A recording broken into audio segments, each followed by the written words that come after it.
Pendant toute la semaine qui vient de s'écouler, j'étais dans le Massif central avec une centaine de pasteurs et leurs familles. Quelques clichés là. Dans les discussions à table, pendant les repas, j'aime bien poser une question aux couples en leur demandant tout simplement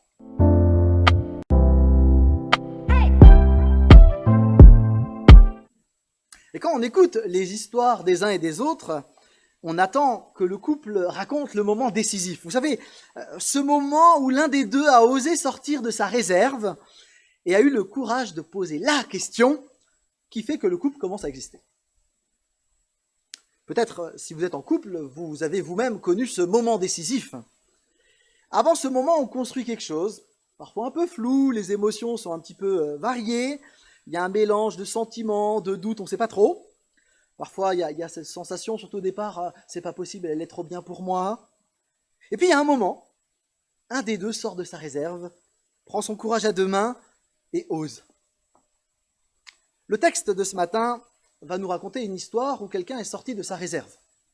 Alors, c'est pas une histoire d'amour. Enfin, si, mais pas une histoire de couple. Alors, pour vous mettre dans le contexte de l'histoire que nous allons lire, nous sommes à l'époque du 1er siècle, l'époque où Jésus traverse le pays et sa réputation n'est plus à faire. En fait, tout le monde a entendu parler de ce Jésus. Voilà un homme qui prétend être Dieu, qui a un enseignement incroyablement puissant, qui transforme des vies et qui a un amour débordant pour les gens qu'il croise. Il opère des miracles impressionnants, les uns plus que les autres. Vraiment, c'est incroyable ce qu'il fait.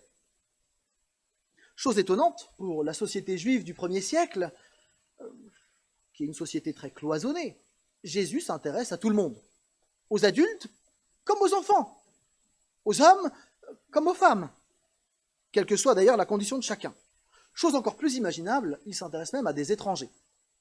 À l'époque, c'est inconcevable. D'ailleurs, notre texte commence alors que Jésus revient d'un territoire étranger. Et c'est très étrange parce que ce Jésus dont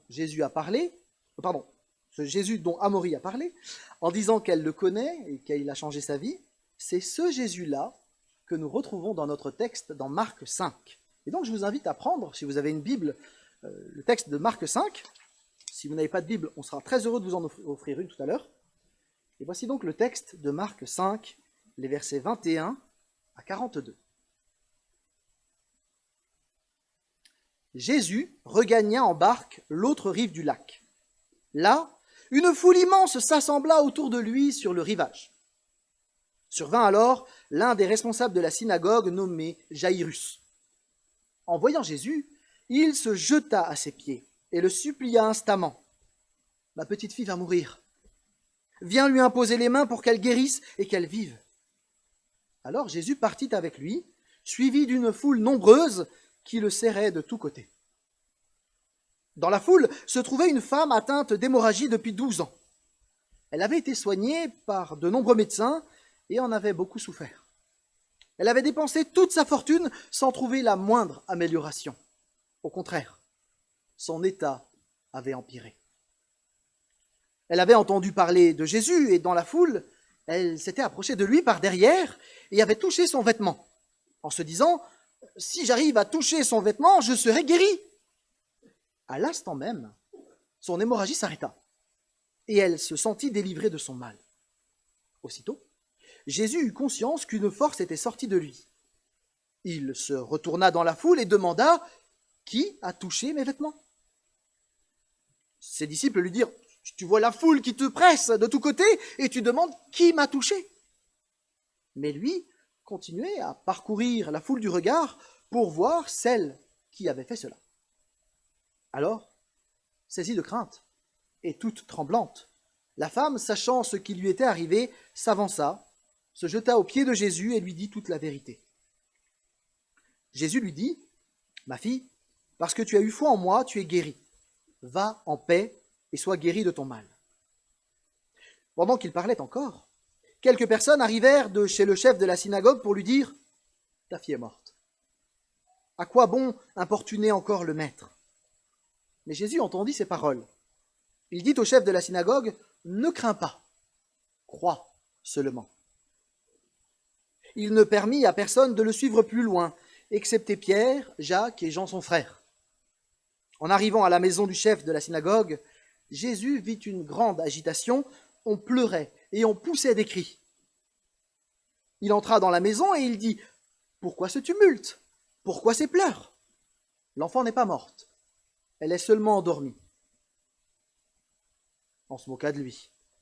Alors il fit sortir tout le monde, prit avec lui le père et la mère de l'enfant, ainsi que les disciples qui l'accompagnaient, et il entra dans la pièce où l'enfant était couché.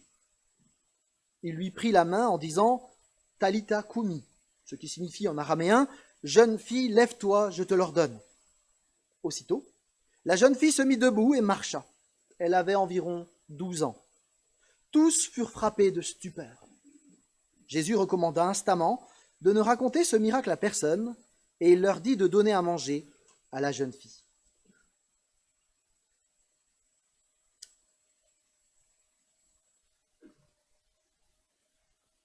Deux histoires pour une vérité. En fait, le texte que nous venons de lire se présente comme un récit en sandwich. Il y a une histoire qui est entrecoupée d'une autre histoire. Ce n'est pas un hasard. Au contraire, l'auteur, Marc, a voulu que nous lisions ces deux histoires en même temps. Et tout comme dans un burger, on ne mange pas d'abord le pain et puis ensuite la viande à part, mais il faut prendre les deux récits ensemble pour avoir le goût qui est attendu par l'auteur. Ce texte nous présente donc deux femmes dont les destins vont se croiser. La fille de Jairus et la dame malade. La première est très jeune. Elle a 12 ans, nous dit la fin du texte. C'est encore une enfant. La seconde, elle, souffre depuis 12 ans. Le parallélisme est frappant. D'ailleurs, toutes les deux sont dans une situation désespérée. La jeune fille de 12 ans souffre gravement, et elle va mourir de sa maladie, on va y revenir. Et la femme, qui saigne depuis 12 ans, a tout essayé. Il faut imaginer le désespoir de cette femme. Dans notre texte, au verset 26, il nous est dit qu'elle a consulté de nombreux médecins, et aucun n'a pu la soulager. Au contraire, ils n'ont réussi qu'à la faire souffrir davantage, si bien qu'elle a perdu toutes ses économies et son état a empiré. Au-delà des deux malades, ces deux récits mettent en avant deux personnages qui se font face, qui interagissent avec Jésus-Christ et qui sont l'un et l'autre aux extrémités de la société juive de l'époque. On a d'un côté donc Jairus, un homme, chef de la synagogue. On peut noter qu'il a un nom, lui, parce que de son côté, la femme qui souffre, elle est une anonyme, ce qui dit quelque chose de sa condition. Elle est sans ressources. C'est une femme qui souffre. Ils ne viennent pas du même monde. Jairus se présente ouvertement. Il fait une demande directe, même s'il le fait avec respect pour Jésus. La femme, elle se cache. Elle est rituellement impure. Quand on dit qu'elle est rituellement impure, ça veut dire que dans la société, on la considère comme une pollution ambulante. Elle ne devait surtout pas toucher qui que ce soit. Tous ceux qui étaient touchés par une telle femme ne pouvaient simplement plus participer aux offices religieux. Ainsi, pour la femme, la maladie la sépare de la communauté, la rend inapte à aller à la synagogue ou au temple, alors que Jairus, lui, c'est le chef de la synagogue. Par ailleurs, le besoin de Jairus était connu de tous, celui de la femme est intime. Enfin, on peut dire encore que Jairus avait une belle situation, une grande maison, c'était un homme de moyens. La femme, elle, s'est appauvrie à cause des frais médicaux. Sa maladie rend la procréation impossible, et donc elle n'a pas d'espoir de mariage. Elle n'aura donc jamais de situation, parce qu'au 1er siècle, une femme qui n'est pas mariée n'a pas de situation. À l'époque, il n'y a pas de CAF, donc elle n'a pas de ressources, elle n'a rien, en fait elle n'est rien aux yeux de la société. On a donc deux profils très différents.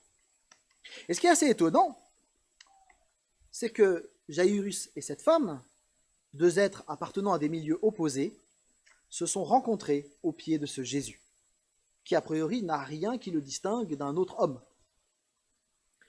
J'y vois pour ma part une belle image de ce qu'est l'Église, qui est composée de gens avec des conditions différentes, d'arrière-plans variés, mais qui ont rencontré Jésus. Et cet ensemble de gens qui ont rencontré Jésus forme l'Église, un groupe de personnes qui n'auraient pas dû se croiser.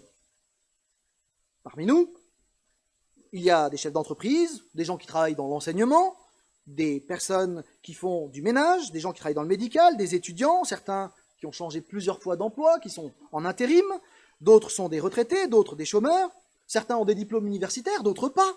Il y a des hommes, des femmes, des enfants, il y a des Européens, des Africains, des Caribéens, des Asiatiques. Bon, je ne vais pas faire toute la liste, hein. Nous venons de milieux différents. Mais tous, nous nous sommes jetés aux pieds de Jésus, comme Jairus et comme cette femme. Nous sommes l'Église. Et le culte, c'est notre manière d'affirmer notre foi commune en ce Jésus qui a marché sur les chemins d'Israël, ce Jésus qui est mort sur une croix, qui est ressuscité ensuite, et qui s'est présenté à chacun de nous de différentes manières. Certains nous ont témoigné de lui, des amis peut-être, peut-être nous avons été interpellés par la beauté de la création, peut-être c'est le texte biblique qui nous a convaincus que Christ existait. En tous les cas, nous sommes ce peuple qui a reconnu Christ. Et le culte du dimanche matin, donc, c'est pas une activité comme une autre. C'est le témoignage collectif de notre foi en Jésus-Christ. Et comme il est vivant, eh bien, nous nous rencontrons en sa présence aujourd'hui. Dans notre texte, nous avons donc deux situations très différentes. Deux itinéraires, mais une souffrance terrible pour chacun. Jairus a certainement essayé tout ce qui était en son possible, avec tous ses moyens pour sauver sa fille. On sait que la femme a dépensé tout son argent, mais ils n'ont plus aucun espoir, ni l'un ni l'autre. Ils se tournent humblement vers Jésus-Christ, et l'un et l'autre vont être délivrés au-delà de toute espérance. Jairus a dû particulièrement trouver difficile de faire appel à Jésus. Jairus était un juif pieux, on l'a dit, chef de la synagogue locale, et il n'aurait pas dû aller vers Jésus. Il a probablement perdu des amis ce jour-là, en allant vers Jésus. Parce que beaucoup des Juifs le voyaient comme un menteur, un usurpateur, même un blasphémateur quand même, se prendre pour Dieu. Quand même. Mais l'amour de Jairus pour sa fille le fait aller au-delà. Il croit et il fait ce premier pas vers Jésus-Christ. La femme, elle, ne se sentait pas digne d'approcher de Jésus. Trop parfait. Alors, sachant que son hémorragie la rendait impure, elle n'a pas osé s'approcher d'abord. Elle sait qu'elle n'aurait pas dû s'approcher de Jésus, un homme tellement incroyable. Ni s'approcher, ni le toucher. La foi de cette femme a quelque chose, c'est vrai, de superstitieux, de maladroit. Néanmoins, Jésus-Christ l'a honorée et l'a guérie. Un chef d'un côté, une femme rituellement impure de l'autre, mais Jésus ne fait pas de différence entre les deux. Il les accueille l'un et l'autre avec une compassion incroyable. Et voilà une nouvelle pour nous. Quel que soit notre arrière-plan, quelle que soit notre situation et notre manière de concevoir qui est Jésus-Christ, il nous accueille, même maladroitement. La femme qui va être guérie va aussi être réhabilitée publiquement. Regardez, alors qu'elle voulait agir discrètement, Jésus va faire prendre conscience à tous qu'elle est guérie, qu'elle est pure. Et donc que tous les gens de la foule peuvent de nouveau avoir une relation avec elle, une communication avec elle. La guérison de Jésus est aussi une réhabilitation. Elle va pouvoir enfin avoir des amis, et qui sait, peut-être, un mari. En tout cas, elle ne sera plus seule et exclue. Je ne dis pas que le mariage, c'est l'aboutissement, hein, vous avez compris. À l'époque, effectivement. La manière dont Jésus agit change radicalement la vie de cette femme. De son côté, l'enfant va ressusciter. Et Jésus va prendre soin d'elle aussi. Donc on a deux histoires qui sont comme en stéréo pour que nous entendions une seule et même vérité. Alors que l'impureté et la mort ont frappé, Jésus, lui, il offre la vie. Mieux que ça, il est la vie. Tout ce texte a été écrit pour que nous comprenions cette vérité. Jésus a ce pouvoir de donner la vie, de mettre de la lumière dans les situations les plus sombres, parce qu'il est Dieu. Et on le voit clairement dans le texte. Vous savez, normalement, une souillure provoquée par un saignement ou un contact avec un mort, ça rend normalement impur celui qui touche. Or, dans notre texte, ça ne vous a pas échappé, quand Jésus prend la main de la jeune fille, la vie revient en elle. Et de la même manière, quand la femme malade touche Jésus, c'est pas Jésus qui est impur, elle est guérie. On peut d'ailleurs noter que, quand Jésus touche cette jeune fille, il ne fait pas un rite particulier, il ne dit pas une formule très complexe. Il n'utilise même pas l'hébreu, la langue religieuse, il utilise l'araméen, la langue de tous les jours. Et il dit simplement, jeune fille, lève-toi. C'est banal.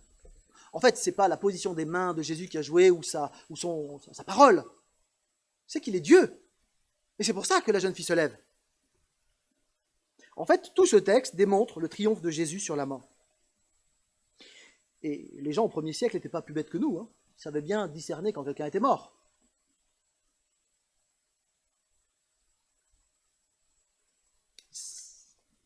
Tous avaient entonné un chant funèbre. On avait appelé les pleureuses professionnelles, à l'époque on faisait comme ça, hein, pour que la famille soit entourée des cris et des larmes, pour que tout le monde sache que la famille passait par un deuil. C'est un peu différent en France, on se cache pour faire le deuil. À l'époque, au 1er siècle, en Orient, on criait sa douleur.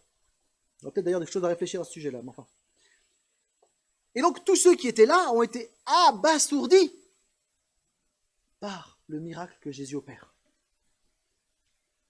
Jésus donne la vie. Et il le fait encore aujourd'hui. Amaury en a témoigné tout à l'heure. C'est donc pas qu'une histoire du 1er siècle, mais une réalité aujourd'hui encore. Et le baptême, en tant que geste symbolique, mime la mort et la résurrection que l'on vit avec Jésus-Christ. Le baptême n'est pas qu'un mime, parce que par ce geste, Amaury a dit que c'est ce qu'elle a vécu personnellement. Elle en a juste témoigné publiquement. En fait, c'est parce qu'Amaury a vécu cette transformation qu'elle a souhaité se faire baptiser. C'est juste, je ne dis pas de bêtises. D'accord. Et ça lui a coûté. Elle a dû parler devant vous. C'est pas si simple, hein. Vous êtes nombreux ce matin en plus. Elle a dû prendre position et dire ce qu'elle croit. Alors c'est vrai que le contexte français du XXIe siècle est plutôt paisible. Ceux qui seront là la semaine prochaine, quand on va parler de l'Église persécutée, il y a des contextes un peu plus compliqués. Mais elle a dû prendre position. Et de la même manière, alors que la femme malade a reçu la guérison en touchant Jésus, eh bien Jésus lui demande de sortir du rang. Elle est invitée à prendre position au milieu de la foule. Qui m'a touché? Jésus sait tout, il est Dieu. Il savait très bien. D'ailleurs, le texte nous dit, il cherchait celle. Il savait déjà qui c'était. Il n'avait donc pas besoin de savoir. Mais en fait, il demande à la femme de prendre position. Elle doit aller plus loin que de simplement vivre son petit truc dans son coin. Elle doit se positionner face au regard de la foule. Elle doit déclarer sa foi publiquement. Elle avait fait une démarche spirituelle, mais Jésus l'invite à persévérer dans sa démarche. Elle doit insister. Et tremblante, elle le fit. Elle a persévéré. Il en va de même pour Jairus. Devant ses amis, voilà un homme qui implore Jésus. Pas simple, on l'a dit. Il a perdu des amis ce jour-là. Mais pour lui aussi, il va falloir persévérer. Et de quelle manière? D'abord, il y a cette femme qui coupe le chemin de Jésus. Je me demande ce que cet homme a dû penser quand Jésus s'est arrêté en disant « Qui m'a touché ?» Il y a sa fille qui est en train de mourir quand même. Jairus va donc devoir persévérer, et persévérer encore plus lorsqu'il apprend que sa fille est décédée. Les questions ont dû se bousculer dans sa tête. Mais pourquoi Jésus s'est arrêté en chemin? Elle aurait pu attendre, cette dame. Elle souffre déjà depuis 12 ans. Pourquoi elle ne pouvait pas attendre 10 minutes de plus? C'est à ce moment-là que Jésus lui adresse une parole d'encouragement. Toujours cet amour de Jésus qui prend soin de la personne. Ne crains pas. Crois seulement. Crois. Cette expression indique une action continue. Ce n'est pas juste une impression de croire, mais c'est une foi qui engage. Ça pousse à l'action. Et Jairus n'est pas appelé simplement à un acte de foi en se jetant une première fois aux pieds de Jésus, mais à persévérer dans la foi. Il faut réaliser ce qui se joue à ce moment-là avec ces gens qui disent « ta fille est morte ». Ils ne parlent pas de Jésus comme du Seigneur, comme de Dieu. Ils disent « ta fille est morte, pourquoi encore déranger le professeur ?» Celui qui parle. Un théologien, Meyer, dit ceci: le message caché ici est que Jésus n'est qu'un enseignant et la mort marque la limite du pouvoir qu'il peut avoir. C'est un beau parleur. Mais bon, quand quelqu'un est mort, il est mort. Hein, il peut plus... Et tout comme la femme a surmonté par la foi sa peur de sortir du rang, Jairus va devoir faire confiance à Jésus-Christ au-delà de ce qui pourrait être raisonnable. Et à nouveau, en arrivant chez lui, parce qu'il progresse dans sa foi est de nouveau mise à l'épreuve. Imaginez des cris, des pleurs qu'on entend de loin. Tout le monde s'affaire pour préparer la mise en bière. Et Jésus dit que la fillette n'est pas morte. Mais tous les amis, les voisins, qui sont des gens respectables, se moquent de Jésus. Encore une fois, la foi de Jairus, là, elle est bousculée. Et Jésus lui demande de faire confiance au-delà du raisonnable, au-delà du normal, au-delà de l'acceptable.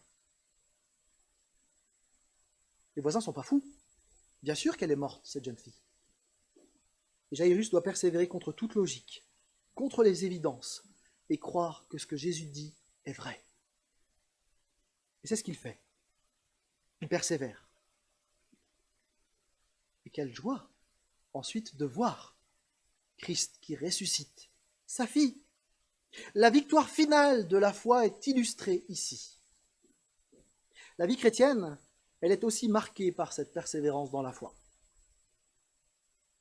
Vous savez, croire en un Dieu vivant mais invisible, c'est tout sauf évident. Alors permettez-moi une image, elle vaut ce qu'elle vaut. Hein. Imaginez que l'un de vos voisins vous dit qu'il a vu un sanglier dans le tout petit bout de forêt derrière chez vous. Vous ne l'avez pas vu, ce sanglier. Vous êtes sceptique, vous ne voulez pas trop y croire. Puis il y a un autre qui vous le dit. J'ai vu un sanglier. Vous ne l'avez toujours pas vu, vous.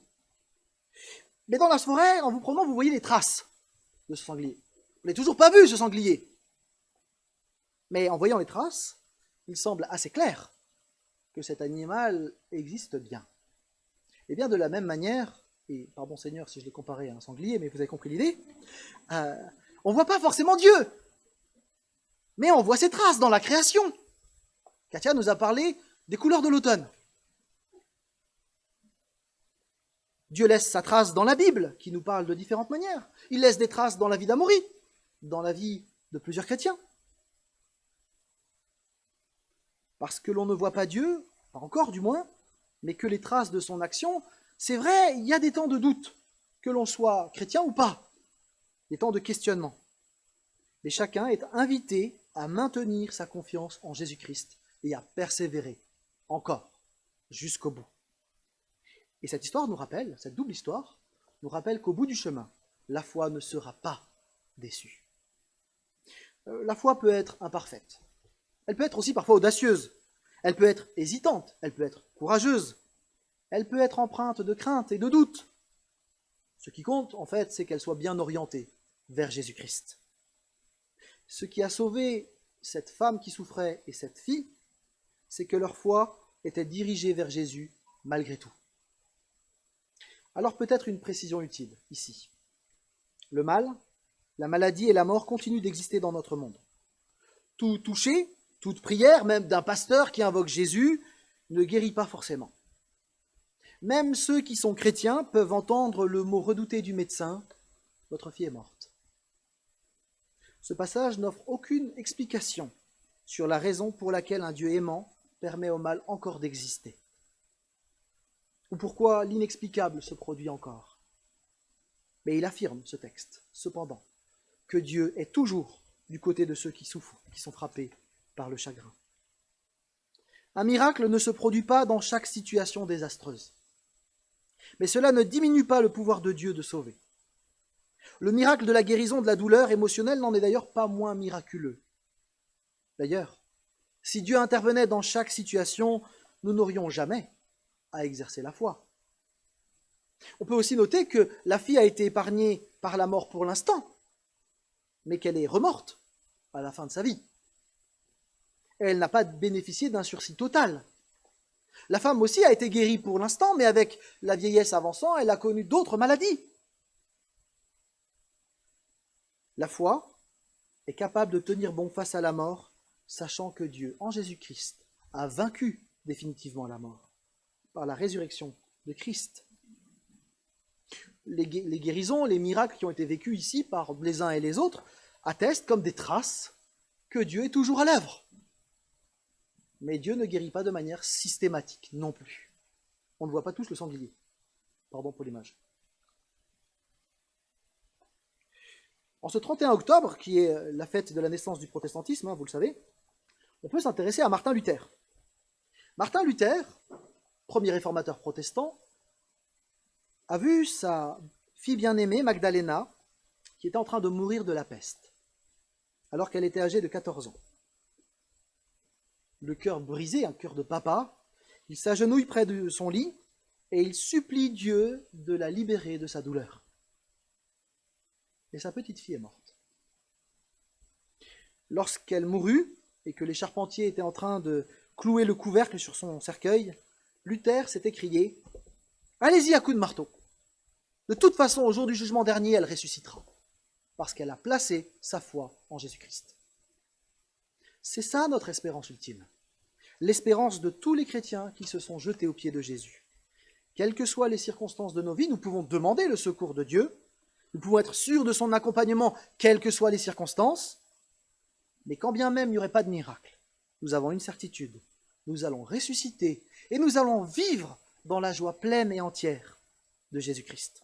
C'est l'espérance dont a témoigné Amaury tout à l'heure. Elle a commencé une vie nouvelle dans l'union avec Christ et cette vie n'aura pas de fin. Elle ne peut être arrêtée ni par la maladie, ni par la mort. L'espérance ultime des croyants n'a jamais été la vie éternelle de l'âme sans corps, mais c'est la résurrection, la rédemption de l'homme tout entier et de la création elle-même. D'ailleurs, c'est pour ça que les chrétiens célèbrent ensemble un culte pour le Christ le dimanche matin. Parce que le dimanche matin, c'est le jour de la résurrection de Christ. Et si nous sommes là les uns et les autres, c'est parce qu'on veut dire notre joie de vivre avec Christ, non seulement aujourd'hui, mais pour l'éternité. Ainsi, les chrétiens ne viennent pas à l'église pour recevoir un truc, ou plus de ceci, ou plus de cela. Le culte, ce n'est pas un supermarché, Jésus, ce n'est pas un produit. Non, le culte, c'est simplement un temps où tous ceux qui ont reçu la vie de Christ lui disent collectivement merci. Et c'est pour ça qu'en tant que chrétien, on ne veut pas louper ce rendez-vous. On a de la joie parce qu'on a découvert l'amour de Christ pour chacun d'entre nous. Donc on ne vit pas un culte pour se sentir mieux, ou seulement quand on en a besoin, ou quand on en a envie, mais chaque jour, nous voulons honorer Christ dans nos vies, et particulièrement le jour de la résurrection de Christ, nous nous rassemblons pour pouvoir dire notre reconnaissance.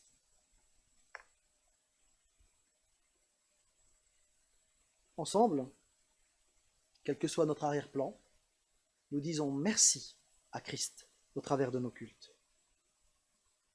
Merci pour l'amour qui a été démontré par Christ pour chacun d'entre nous. C'est si énorme ce que Jésus a montré comme amour. Et si vous ne l'avez pas encore découvert, on aimerait vous inviter à le trouver aussi, cet amour. N'importe qui peut venir à Jésus. Un homme célèbre avec un nom, chef de synagogue, comme une femme anonyme. Un riche ou non. Avec des problèmes ou sans problème, on peut s'approcher de Jésus-Christ. Et on n'est pas obligé d'attendre 12 ans de souffrance pour enfin réaliser qu'on a besoin de Christ dans notre vie. Nous pouvons aller à sa rencontre à tout moment, tant que nous sommes en vie. Et ce moment pourrait être aujourd'hui. Ce serait d'ailleurs dommage de passer à côté, en réalité. Mais la réponse nous appartient. La Bible, en tout cas, affirme catégoriquement qu'il y a plus que ce que nous vivons ici et maintenant. Notre vie sur Terre, pendant 100 ans environ, pour les plus âgés, est là pour que nous puissions réaliser qu'il y a quelqu'un qui nous aime. Pour que nous puissions voir les empreintes de Dieu autour de nous et que nous puissions réaliser quel est son projet d'amour fou pour nous. C'est ce projet-là que Dieu offre. Je termine. Dans ce texte, Jésus anticipe ici la puissance de la résurrection qu'il va lui-même vivre et qu'il nous promet si nous plaçons notre foi en lui. Il est Dieu, il est la vie. Celui qui croit en lui ne périra pas. Jésus apporte la vie là où il passe. Amaury en a témoigné. Un mal-être scolaire, c'est d'une violence telle que certains ne finissent pas comme Amaury. Jésus l'a arraché de pensées morbides pour pouvoir l'amener là où elle en est aujourd'hui. Et il continuera de marcher avec elle, tout comme il veut marcher avec chacun d'entre nous. Alors peut-être ce matin, certains doivent répondre à cet amour et à cette main tendue par Christ. Peut-être certains doivent prendre position et sortir de la foule et oser dire leur foi. Peut-être certains sont invités à persévérer alors que les circonstances sèment le doute. Peut-être que certains ont été déçus par Jésus qui n'a pas répondu à leurs attentes, qui n'a pas fait le miracle. Chacun d'entre nous, nous entendons cette voix, crois seulement. Je n'ai pas dit mon dernier mot. Quelle que soit notre situation, nous sommes en tout cas ce matin invités à placer notre confiance en Jésus-Christ et à revivre par la foi. Je vous propose de prier simplement.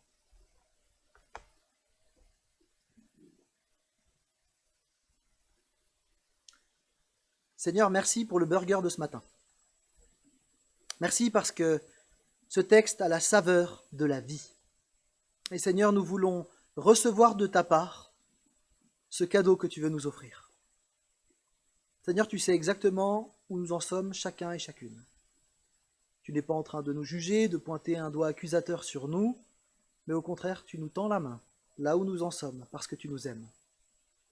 Tu connais notre arrière-plan, tu connais nos questionnements, nos doutes, tu sais exactement ce que nous traversons.